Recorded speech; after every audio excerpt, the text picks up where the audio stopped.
రైతులకు సంబంధించి గతంలో జగన్మోహన్ రెడ్డి మీద విమర్శలు చేసినటువంటి పవన్ కళ్యాణ్ గతంలో అమరావతిని నాశనం చేస్తున్నాడు, అమరావతిని దౌర్భాగ్యంగా రైతులందరినీ కూడా వాళ్ళ పొట్టగొట్టేసి రోడ్ల మీద నిలబెట్టాడని చెప్పేసి మాట్లాడినటువంటి పవన్ కళ్యాణ్ మరి ఇప్పుడు అమరావతి రైతులకు సంబంధించి వాళ్ళ ఆర్తనాదాలు వినడానికి, వాళ్ళ కన్నీళ్లు తెరవడానికి, వాళ్ళ కంచంలో కూడిని అధికారులందరూ కూడా డైరెక్ట్గా లాగేసుకుంటున్నా కూడా దీని మీద పవన్ కళ్యాణ్ స్టాండ్ ఏంటి, పవన్ కళ్యాణ్ రెస్పాన్స్ అనేది కూడా ఇప్పటి వరకు అర్థం కావట్లేదు. కేబినెట్ సమావేశాల్లో మాత్రము పవన్ కళ్యాణ్ విమర్శించారు, ప్రభుత్వాన్ని నిలదీశారు, ప్రభుత్వాన్ని ప్రశ్నించారని చెప్పేసి వార్తలు చూస్తున్నాం. కానీ దానికి సంబంధించినటువంటి అవుట్కమ్ ఇప్పుడు బయటికి ఏమన్నా కనిపిస్తుందా, దానికి సంబంధించిన రిజల్ట్ ఏమన్నా మనకు కనిపిస్తున్నాయంటే లేదు, మనకి ఎక్కడా కూడా కనిపించట్లేదు.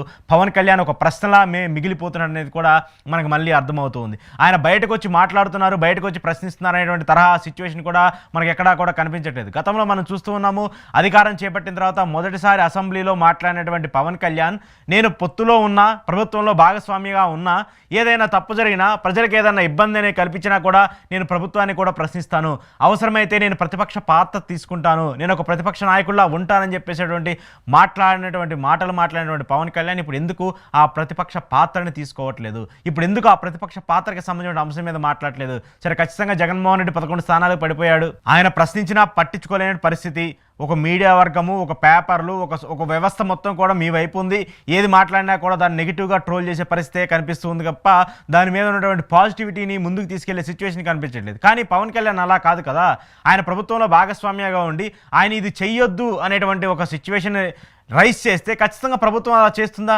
చేయదు. కానీ ఎందుకు పవన్ కళ్యాణ్ అలాంటి సిచ్యువేషన్ రైస్ చేయట్లేదు, ఎందుకు పవన్ కళ్యాణ్ అలాంటి అంశాలని ఖండించట్లేదంటే అర్థం కానిటువంటి ఒక ప్రశ్నగా ఉంది. ఇది పవన్ కళ్యాణ్కి భయం వేసి అలా ప్రశ్నించడం మానేస్తున్నారా, లేదు 5 ఏళ్ల పాటు మనం అధికారంలో ఉంటాము, మనకి నచ్చినట్టు చేసేసుకోవచ్చు, మన వాళ్ళు, మనకు వ్యక్తులు, మన ఎమ్మెల్యేలు సేఫ్గా ఈ 5 ఏళ్ల పాటు సంతోషంగా అధికారాన్నో లేదంటే అంగబలాన్నో ఉపయోగించుకొని ఆర్థికంగా పుష్టి అవ్వచ్చు అని చెప్పేసి ఆలోచించుకుంటున్నారో అర్థం కానిటువంటి ఒక సిచ్యువేషన్ మనకు కనిపిస్తుంది. 2019 నుంచి 2024 వరకు ఆయన వైసీపీ ప్రభుత్వం మీద పోరాడినటువంటి పోరాట పటిమ ఇప్పుడు ఏమైంది పవన్ కళ్యాణ్ అంటూ కూడా ప్రజలందరూ భావిస్తూ ఉన్నారు.